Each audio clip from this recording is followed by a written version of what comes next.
നമസ്കാരം. ഇന്ത്യൻ ജനതയുടെ ഒരു പെർ ക്യാപിറ്റ ഇൻകം അതുപോലെ തന്നെ ജീവിത നിലവാരം കൂടിക്കൊണ്ടിരിക്കുകയാണ്. അപ്പോൾ അതുമായി ബന്ധപ്പെട്ട് ഡെവലപ്പ് ആവുന്ന ഒരു വലിയൊരു സെക്ടർ എന്ന് പറയുന്നത് റിയൽ എസ്റ്റേറ്റ് സെക്ടറാണ്. അതായത് 2025 ആകുമ്പോഴേക്കും ഇന്ത്യൻ GDPയുടെ 13% റിയൽ എസ്റ്റേറ്റ് സെക്ടർ സംഭാവന ചെയ്യുമെന്നാണ് കരുതപ്പെടുന്നത്. അപ്പോൾ ഇതുമായി ബന്ധപ്പെട്ട് മറ്റൊരു കണക്ക് നോക്കുകയാണെങ്കിൽ 2019 12,000 കോടി രൂപയുടെ മാർക്കറ്റായിരുന്നു റിയൽ എസ്റ്റേറ്റ് എങ്കിൽ 2040 ആകുമ്പോഴേക്ക് അത് 65,000 കോടി രൂപയുടെ മാർക്കറ്റ് ആവുമെന്നാണ് പറയപ്പെടുന്നത്. അതായത് ഏകദേശം 5 മടങ്ങ് ഈ ഒരു സെക്ടർ ഡെവലപ്പ് ആവും എന്നുള്ള കാര്യമാണ് എക്കണോമിസ്റ്റും മറ്റും നമുക്കിത് പറയപ്പെടുന്നത്. അപ്പോൾ ഇതുമായി ബന്ധപ്പെട്ടുള്ള ഒരു വലിയൊരു കമ്പനിയെ പറ്റിയാണെന്ന് പറയുന്നത്. കമ്പനിയുടെ പേര് ഫോയിനിക്സ് മിൽസ് ലിമിറ്റഡ് എന്ന് പറയുന്നത്, അതായത് ഫീനിക്സ് മിൽസ് ലിമിറ്റഡ് എന്ന് പറഞ്ഞിട്ടുള്ള ഒരു കമ്പനി.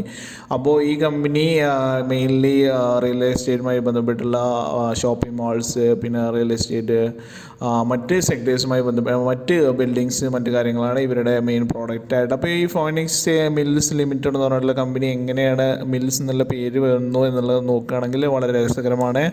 1905കളിലൊക്കെ തുടങ്ങിയിരിക്കുന്ന ഒരു കോട്ടൺ മിൽസാണ് ഈ കമ്പനിയുടെ ഒരു ഇനീഷ്യൽ ഫോം. 1939കളിലും മറ്റും ലേബർ സ്ട്രൈക്കും വന്നിട്ട് കൂടുതൽ സ്ട്രഗിളായ കമ്പനി. പിന്നെ 1950 ശേഷമാണ് ഇവർ റിയൽ എസ്റ്റേറ്റിലായിട്ട് കൂടുതൽ വന്ന് ഇപ്പോൾ ഏകദേശം 100 വർഷത്തിലേറെ പാരമ്പര്യമുള്ള ഒരു കമ്പനി ഇന്ന് വലിയൊരു വളർച്ചയിലോട്ട് എത്തിയിരിക്കുകയാണ്. അപ്പോൾ ഇതുമായി ബന്ധപ്പെട്ട് നമുക്കെല്ലാവർക്കും അറിയാം, ബാംഗ്ലൂർ, മുംബൈ, ലക്നൗ, അതുപോലെ തന്നെ അഹമ്മദാബാദ് ഇതെല്ലാം വിസിറ്റ് ചെയ്തിരിക്കുന്ന ഏതൊരു ആൾക്കാർക്കും ഈ ഫീനിക്സ് ഷോപ്പിംഗ് മാളും മറ്റും വിസിറ്റ് ചെയ്തിട്ടുണ്ടാവും എന്ന് ഞാൻ വിശ്വസിക്കുന്നു. അപ്പോൾ ഇതുമായി ബന്ധപ്പെട്ടുള്ള മറ്റ് ഫിനാൻഷ്യൽ മറ്റ് കാര്യങ്ങൾ, ഇവരുടെ പ്രോഡക്ട്സ്, ഇവരുടെ ഷോപ്പിംഗ് മാൾ മറ്റ് കാര്യങ്ങൾ ഡിസ്കസ് ചെയ്തതിന് ശേഷം നമ്മൾ ഈ വീഡിയോയിലോട്ട് കൂടുതൽ കാര്യങ്ങൾ ഡിസ്കസ് ചെയ്യാം. അപ്പോൾ ഇതുമായി ബന്ധപ്പെട്ട് മറ്റൊരു അട്രാക്റ്റീവായ കാര്യം എന്താണെന്ന് പറഞ്ഞാൽ, ഈ കമ്പനിയുടെ ഓൾ ടൈം ഹൈ സ്റ്റോക്ക് പ്രൈസായ 2068 രൂപയിൽ നിന്നും ഇപ്പോൾ കറൻറ്റ് പ്രൈസ് 1481 രൂപയാണ്. അത്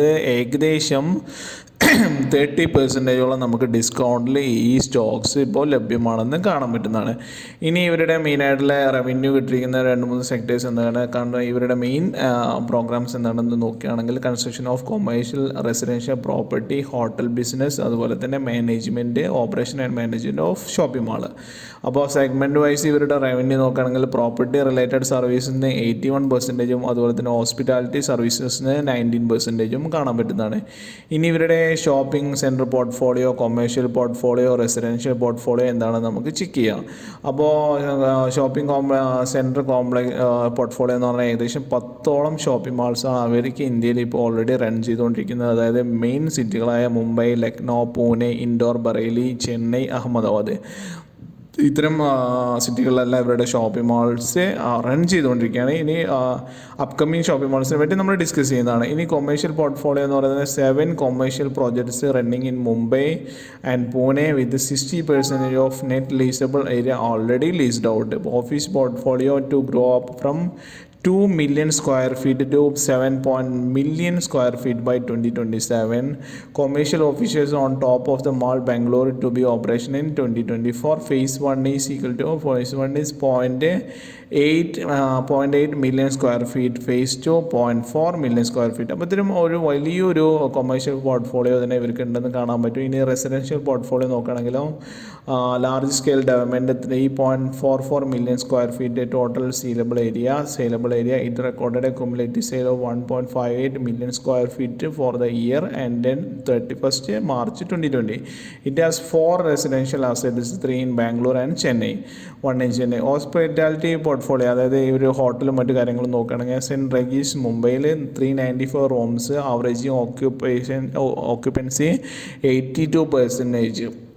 പിന്നെ അതുപോലെ തന്നെ കോർട്ട്യാർഡ് മാരിയറ്റ് ആഗ്രയിലുള്ളതിൽ 193, ആവറേജ് ഓക്യുപ്പൻസി 70%. ഇത്തരം കാര്യങ്ങൾ. ഇനി ന്യൂ ലോഞ്ചസ് ആയിട്ട് നോക്കുകയാണെങ്കിൽ പെല്ലാഡിയം അഹമ്മദാബാദ് എന്ന് പറഞ്ഞിട്ടുള്ള ഒരു ഷോപ്പിംഗ് മാൾ, ലക്ഷറി ഷോപ്പിംഗ് മാളാണ്. അത് ഫെബ്രുവരി 2023. അതുപോലെ തന്നെ mall has over 25 national and international brands, over 35 luxury brands like Tumi, Michael Kors, Kate Spade ഇത്തരം കാര്യങ്ങളൊക്കെ ഉള്ളൊരു വലിയൊരു ഷോപ്പിംഗ് മാൾ അവർക്ക് അഹമ്മദാബാദ് ഉണ്ടെന്ന് കാണാൻ പറ്റും. പിന്നെ ഫീനിക്സ് സിറ്റാഡൽ ഇൻഡോർ, പിന്നെ അതുപോലെ Phoenix mall of Asia Bengaluru, പിന്നെ Phoenix mall of Millennium Pune, ഇത്തരം കാര്യങ്ങളാണ് അവരുടെ ഏറ്റവും ലേറ്റസ്റ്റ് ആയിട്ടുള്ള ലോഞ്ച് ചെയ്തിരിക്കുന്നത്. അതായത് 2 വർഷം കൊണ്ട് അല്ലെങ്കിൽ 1 വർഷം 2 വർഷം കൊണ്ട് ലോഞ്ച് ചെയ്തിരിക്കുന്ന വലിയ വലിയ ലക്സറി ഷോപ്പിംഗ് മാളിനെ പറ്റിയാണ് ഇപ്പോൾ പറഞ്ഞിരിക്കുന്നത്. ഇനി ഇവരുടെ അണ്ടർ ഡെവലപ്മെൻറ്റ്, അതായത് ഇവരുടെ അപ്കമിങ് ഷോപ്പിംഗ് മാൾ ഏതൊക്കെയാണെന്ന് നോക്കുകയാണെങ്കിൽ ആലിപ്പോർ കൊൽക്കട്ട, പിന്നെ അതുപോലെ തന്നെ പ്രൊജക്ട് ട്രൈസെറ്റ് ലോവർ പാരൽ മുംബൈ, ഇതെല്ലാം നോക്കുകയാണെങ്കിൽ 1 മില്യൺ സ്ക്വയർ ഫീറ്റാണ് ഈ കൽക്കട്ടയിലുള്ളത്. പിന്നെ അതുപോലെ തന്നെ മുംബൈയിലുള്ളത് ഏകദേശം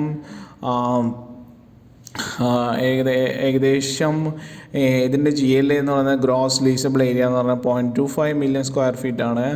അപ്പോൾ ഇതെല്ലാം അണ്ടർ ഡെവലപ്മെൻറ്റിലാണ്. പിന്നെ ഏഷ്യ ടവേഴ്സ് ബാംഗ്ലൂർ, ഇതിൻ്റെ GLA ഗ്രോസ് ലീസബിൾ ഏരിയ എന്ന് പറയുന്നത് 1.2 മില്യൺ സ്ക്വയർ ഫീറ്റാണ്. അതുപോലെ തന്നെ മില്ലേനിയം ടവേഴ്സ് പൂനെ, ഇതും 2025 ഓപ്പൺ ചെയ്യുന്നതാണ്. പിന്നെ അതുപോലെ തന്നെ പ്രൊജക്റ്റ് മുംബൈയിൽ വേറൊരു പ്രൊജക്ട്സ് ഉണ്ട്, അതും ഇത് ചെയ്യുന്നു എന്ന് കാണാൻ പറ്റുന്നതാണ്. അപ്പോൾ ഇത്തരം കാര്യങ്ങളാണ്.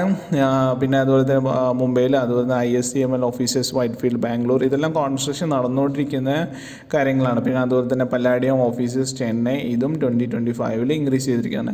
അപ്പോൾ എന്തുകൊണ്ടാണ് 2025 26 27 നമ്മൾ വരുന്ന പ്രൊജക്ട്സിനെ പറ്റി പറയുന്നത് നോക്കുകയാണെങ്കിൽ ഇൻ ഫ്യൂച്ചറിൽ ഇവരുടെ സെയിൽസ് ഇൻക്രീസ് ആവും, ഓൾമോസ്റ്റ് ഓട്ടോമാറ്റിക്കലി ഇവരുടെ റവന്യൂ ഇൻക്രീസ് ആവും, ഓട്ടോമാറ്റിക്കലി നമ്മുടെ സ്റ്റോക്ക് പ്രൈസസും ഇൻക്രീസ് ആവും എന്ന് കാണാൻ പറ്റുന്നതാണ്.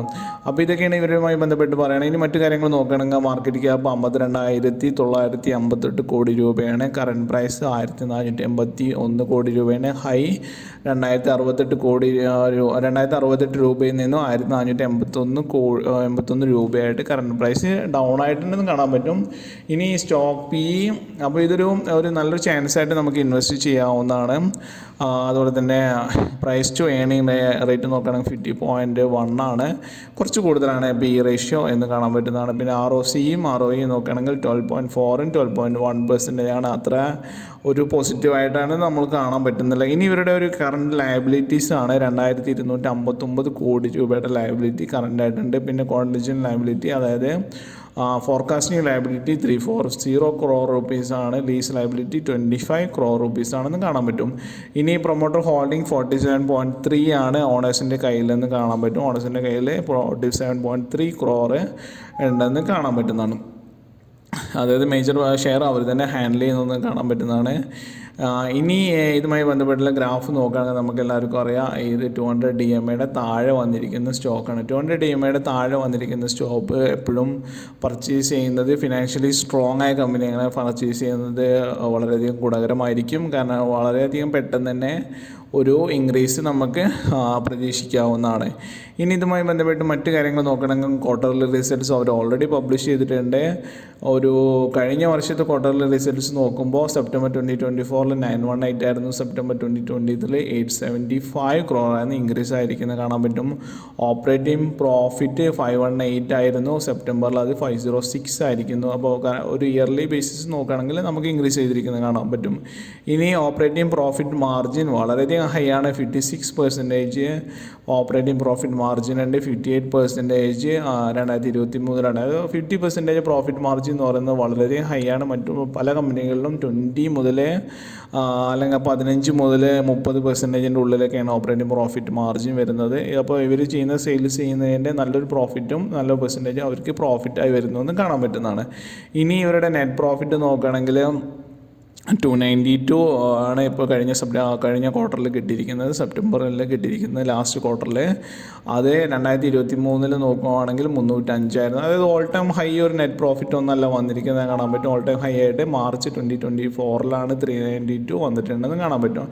എന്നിരുന്നാലും വളരെ നിരാശാജനകമല്ലാത്തൊരു പ്രോഫിറ്റ് തന്നെ വന്നിട്ടുണ്ടെന്ന് കാണാൻ പറ്റുന്നതാണ്. അപ്പോൾ ഇതൊക്കെയാണ് ഇവരുടെ ക്വാർട്ടർലി റിസൾട്ട്സ് നോക്കുകയാണെങ്കിൽ. ഇനി ഇയർലി റിസൾട്ട്സ് നോക്കുകയാണെങ്കിൽ ഓഫ് കോഴ്സ് എല്ലാ ഇതും ഇൻക്രീസ് ചെയ്ത് സെയിൽസ് ഇൻക്രീസ് ചെയ്തിട്ടുണ്ട്. പിന്നെ അതുപോലെ തന്നെ ഓപ്പറേറ്റിംഗ് പ്രോഫിറ്റ് ഇൻക്രീസ് ചെയ്തിട്ടുണ്ട്.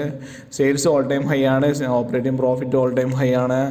പിന്നെ net profit all time high അല്ല, ഓൾ ടൈം ഹൈ 2023 1478. അതെന്തുകൊണ്ടായിരുന്നു എന്ന് ചോദിച്ചിരുന്നെങ്കിൽ നമുക്കെല്ലാവർക്കും അറിയാം, ലയബിലിറ്റീസ് ഉണ്ട്. ഓഫ് കോഴ്സ് ലയബിലിറ്റീസിൻ്റെ പിന്നെ അവരുടെ ടേക്ക് ഓവർ ചെയ്തിട്ടുണ്ട് പല കമ്പനികളെയും. ഇത് മറ്റും ആയിരിക്കാം അവരുടെ നെറ്റ് പ്രോഫിറ്റ് കുറഞ്ഞു പോയിരിക്കുന്നത് കാണാൻ പറ്റുന്നതാണ്.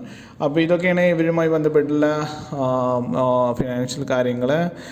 മറ്റു കാര്യങ്ങൾ ഇതിൽ ശ്രദ്ധിക്കേണ്ടത്, ടാക്സ് എല്ലാം ഓൾമോസ്റ്റ് അടച്ചിട്ടുണ്ട്. ബട്ട് ലാസ്റ്റ് ക്വാർട്ടറിൽ 12%, 19% ആണ് ടാക്സ് അടയ്ക്കാൻ കുറച്ച് ഇതുണ്ട്. പക്ഷേ എന്നിരുന്നാലും കമ്പനിയുടെ ഒരു ഓവറോൾ ഫ്യൂച്ചർ നോക്കുകയാണെങ്കിൽ 26, 25, 26, 27 ഒരുപാട് ഷോപ്പിംഗ് മാൾസും മറ്റും തുറക്കാൻ പോകുന്നു. അതിലൂടെ അവരുടെ റവന്യൂ കൂടും, സെയിൽസ് കൂടും, റവന്യൂ ഓട്ടോമാറ്റിക്കായിട്ട് കൂടും. ലയബിലിറ്റീസ് ഉണ്ടെന്നുള്ള കാര്യം നെഗറ്റീവായിട്ട് നമുക്ക് പറയാവുന്നതാണ്. ബട്ട് ലയബിലിറ്റീസ് എന്നുള്ളത് ഇത്രയും വലിയൊരു മാർക്കറ്റ് ക്യാപ്പുള്ള കമ്പനി, സെയിൽസുള്ള ഒരു കമ്പനി, പ്രോഫിറ്റ് മാർജിൻ ഏറ്റവും കൂടുതൽ ഇമ്പോർട്ടൻ്റ് ആയിട്ട് പ്രോഫിറ്റ് മാർജിൻ ഹൈ ആയിട്ടുള്ള ഒരു കമ്പനിക്ക് ഈ ലയബിലിറ്റീസ് ഓവർകം ചെയ്യാൻ പറ്റും എന്ന് തന്നെ നമുക്ക് വിശ്വസിക്കേണ്ടിയിരിക്കുന്നു. എന്നിരുന്നാലും ഈ സ്റ്റോക്കിൽ ഇൻവെസ്റ്റ് ചെയ്യുന്നതിന് മുമ്പ് നിങ്ങൾ സ്വന്തമായിട്ട് അനലൈസ് ചെയ്യും. അതുപോലെ തന്നെ നിങ്ങളുടെ ഫിനാൻഷ്യൽ അഡ്വൈസറുടെ അഡ്വൈസ് റിസീവ് ചെയ്തതിന് ശേഷം മാത്രം ഇൻവെസ്റ്റ് ചെയ്യാൻ കൂടെ റിക്വസ്റ്റ് ചെയ്യണം.